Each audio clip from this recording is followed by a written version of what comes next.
like I think I told my homie, I was telling her last year was a horrible year for the movie theater releases because they were over flooding each other, putting out releases. They weren't giving their movies enough time to make money. They weren't giving them 2 or 3 weeks to grow. Every week they were putting out something new, stepping on their own toes. So and then they weren't promoting stuff. So I mean, and I know because the pandemic, everything got pushed. But you don't flood. You have to pace everything. I think the timing was just weird for everything because I'll still say like there's not a lot of movies out because we still had like old movies in the theater. We've been having more foreign movies and subtitles and stuff just to fill the space. So it's not like we done had that many. We had a lot. They flooded us this summer and spring. They flooded us with them. Like put it like this, there was a lot of spaces or in theaters and movies that normally would not be in the theater. Like there's a lot of fillers. Like in the holiday times, they had like a lot, bringing back, like Elf and things like that. Just different movies. Like even now they got like Lord of the Rings and all that, and the Two Towers and all that kind of stuff is coming to so there's not enough movies to really occupy all the space. I think they're trying to give you familiar stuff that make you come back.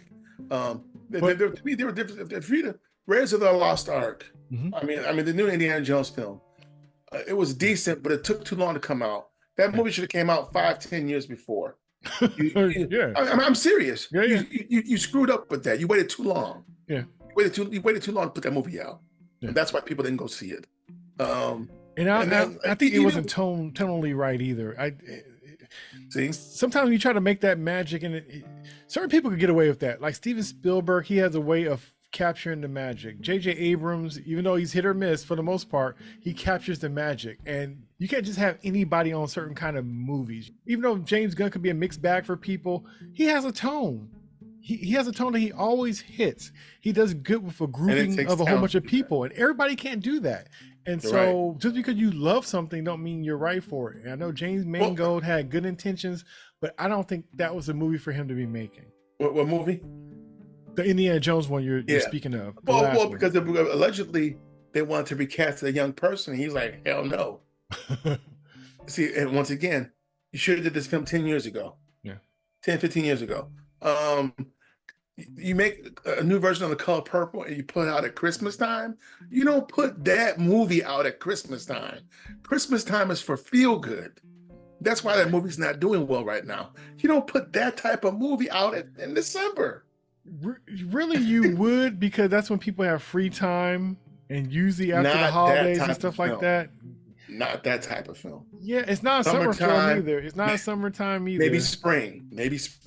Spring is blockbusters, because we have blockbusters starting in February. February, March, and April, that's when we have stuff like John Wick and all the rest of all the superhero movies. They start or the fall. You don't put that. It's not a Christmas movie. Do you want to see that movie at Christmas time?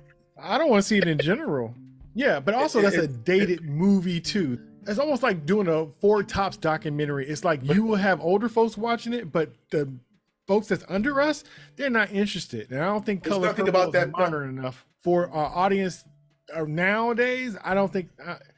No, like a 16-year-old, they have nothing to do. Not even if it's a blockbuster or not, but even that type of movie, fall. They would sit there and watch that kind of movie. Fall. You could put out in the fall when there was nothing to watch. It still wouldn't change. It still wouldn't change. A certain age range would not be going to that movie anyway. It wouldn't be hit by everybody. It wouldn't. I don't care how good your movie is. You got to put it out at the right time, or you can forget it. You can have a great movie, but if you don't put it out at the right time to catch it, you might as well not put it out at all. Or if you don't have the audience for it, certain movies are not going to be. It's almost like the Indiana Jones thing, because even though people saw it, like regardless of when it came out, it's still the only reason why it would have been made more sense to come out earlier. It'd been more people in an age range who would still be able to go see it and appreciate it. But still, yet again, that's another situation of 16-year-old, like my kid, and her friends, they would not be thinking about going to know Indiana Jones. They wouldn't think about going to know Color Purple. They wouldn't think about going to go see, any other movie they're trying to do now. So those kind of movies and those kind of those are hard to push unless you have some kind of angle. And sometimes the angle is we'll put a young actress that you like in it, and sometimes that's not even good enough because the story is so far removed from their way of living that it wouldn't do any good. So some of those movies are just a hard sell anyway. But December is for blockbusters. December is for Christmas movies and major kids movies and blockbusters. That's what December's for. That's what December's always for. You know, it's going to be like some John Wick, some Harry Potter, some Star Wars, some Little Mermaid's going to be something big. Not that. Not Color Purple. Oh, hell, December? Are you serious? But anyway, sorry, I digress.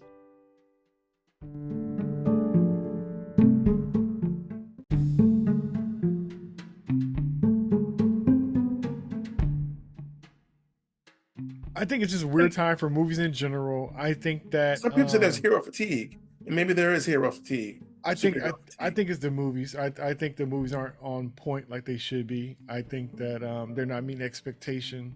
Because even Marvel, you know, they were doing well in spite of until they start kind of hitting some bumps with some stuff. Well, to be honest, like the Marvels, like I was surprised it was as good as it was. To be honest, now do I think it's like do I have it on the same level as the other Marvel movies? No. But I'm thinking like I might have felt better about it because I was expecting so much worse. I saw it twice, bro. I love that film. But I thought it was good. I liked it better than the first one, but I didn't like the first one. So I thought this one was more entertaining. But is it on the same level of it? No, it felt like a Disney princess movies with superpowers.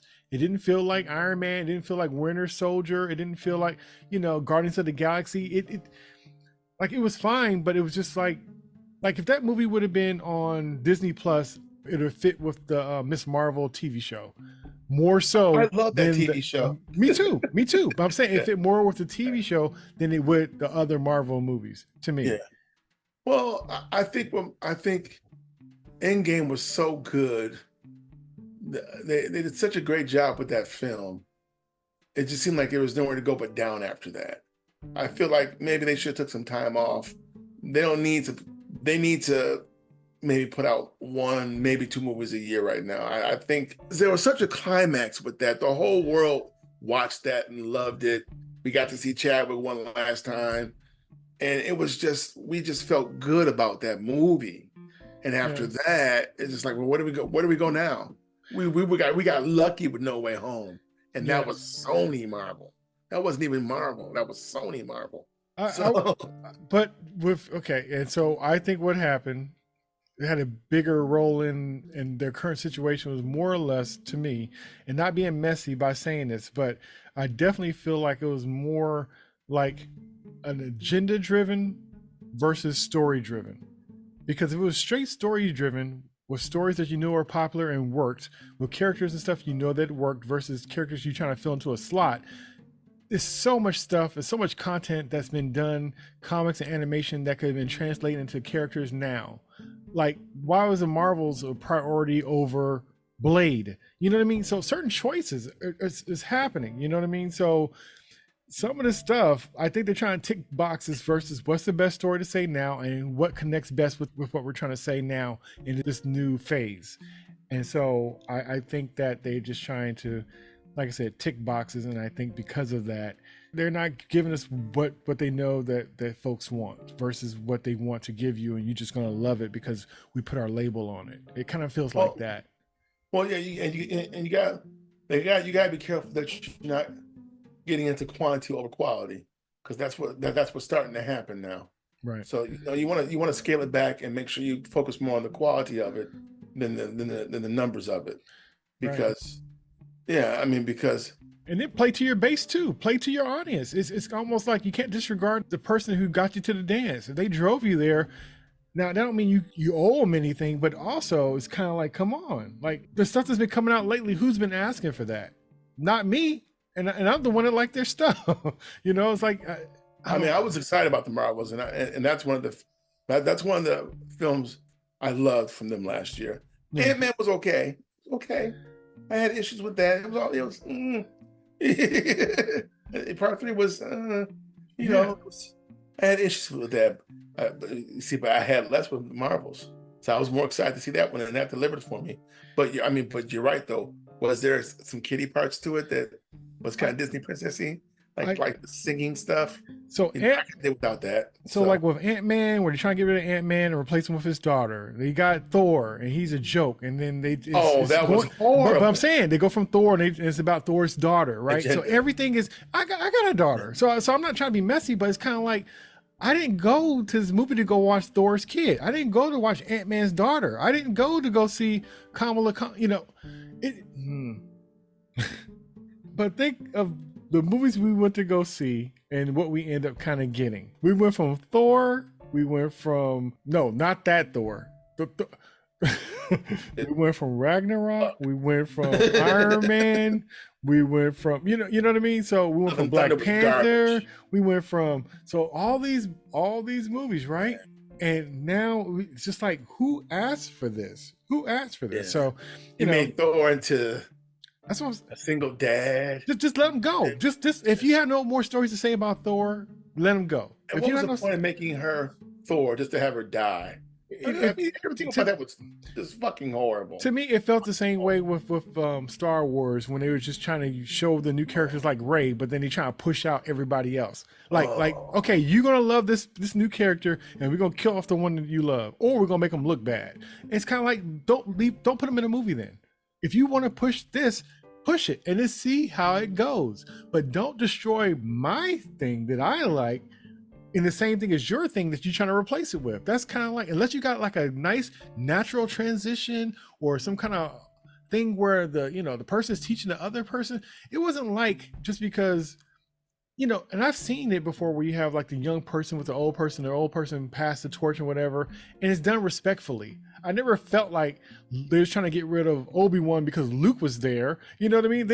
They got pulled away. They wanted to be together. We wanted to be together, and it was like a natural kind of thing that really moved the story along because it happened. It wasn't like all of a sudden Luke don't care no more and just throws the lightsaber, and then you got this new, yeah. Yeah, man. There's better ways to do it if you're gonna do it, but I agree with you. But don't disrespect my thing just because you don't want it there anymore. If you don't want it there, don't play with it. Don't play with it. Just do your thing. I'm with you. You love me or leave me alone. I'm with you on that. That's it. Yeah, love me or leave me alone. Let it go. Summed up well. Yeah. I mean, yeah. No, yeah, exactly. Show it the love it deserves, or leave it. Don't mess with it at all. Yeah, no, it's fine. It's fine. I agree with you. It's just garbage. Yeah. But it's amazing how the same thing happened to Marvel. Same thing they did to Star Wars on various levels. Yes, and I have to go back and finish Andor. That was good. Loved it. Yes, I can't wait to finish that. Loki season 2, I enjoyed that. Me too. I enjoyed it too. Yeah, so I'm just like, you did that right, and that was on damn streaming. Yeah, I think because it was already done for the most part. I think, and the person that they had was a good showrunner and stuff like that. Yeah. And then the whole thing with Jonathan Majors, that whole mess, and yeah, that's another conversation. Yeah, I thought he was in there. Yeah. So he did a good job with that.